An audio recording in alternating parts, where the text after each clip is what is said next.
Assalamualaikum warahmatullahi wabarakatuh. Salam guru penggerak, Merdeka Belajar, Indonesia Maju. Saya Haryalita SPD, calon guru penggerak Angkatan 4 Kabupaten Kerinci, Jambi. Unit kerja SD 203-3 Cupa.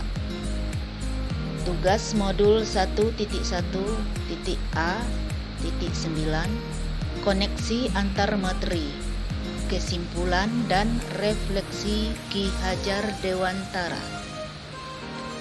Sebelum saya mempelajari modul 1.1, kemudian tentang siswa atau peserta didik, mereka adalah komponen pendidikan sebagai objek yang perlu dibina dan dididik.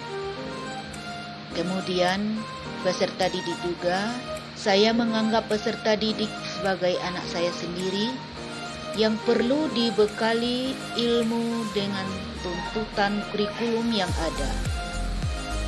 Peserta didik harus dapat menimba ilmu dengan segala peraturan yang ada sesuai dengan tingkat kelas. Kemudian tentang pembelajaran yang saya lakukan berpedoman kepada kurikulum K13 yang berlaku sekarang. Program dan RPP yang dirancang harus terpenuhi sesuai dengan hari dan tanggal pelaksanaan. Kemudian pembelajaran sudah berhasil apabila peserta didik berhasil menguasai materi atau kognitif yang saya ajarkan melalui evaluasi baik lisan maupun tulisan. Dan setelah saya mempelajari modul 1.1 ini, pemikiran dan perilaku saya tentang peserta didik berubah. Pertama, pendidik hanya menuntun. Anak didik diberi kebebasan, namun pendidik sebagai pamong memberi tuntutan dan arah agar anak didik tidak kehilangan arah dan membahayakan dirinya. Kemudian, pembelajaran harus berpihak kepada peserta didik, maka terwujudnya merdeka belajar.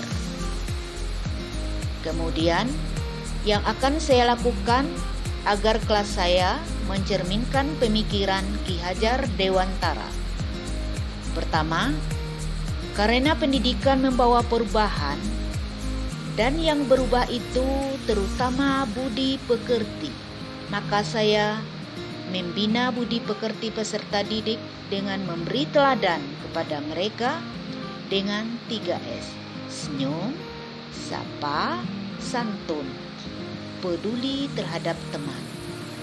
Kemudian yang keduanya, menciptakan suasana belajar yang menyenangkan, mengkreasi posisi tempat duduk, misalnya dari menghadap ke depan, berbentuk liter U, kemudian pasangan dua-dua dalam berkelompok misalnya, dan selalu di rolling sesuai dengan tuntutan pembelajaran yang menyenangkan.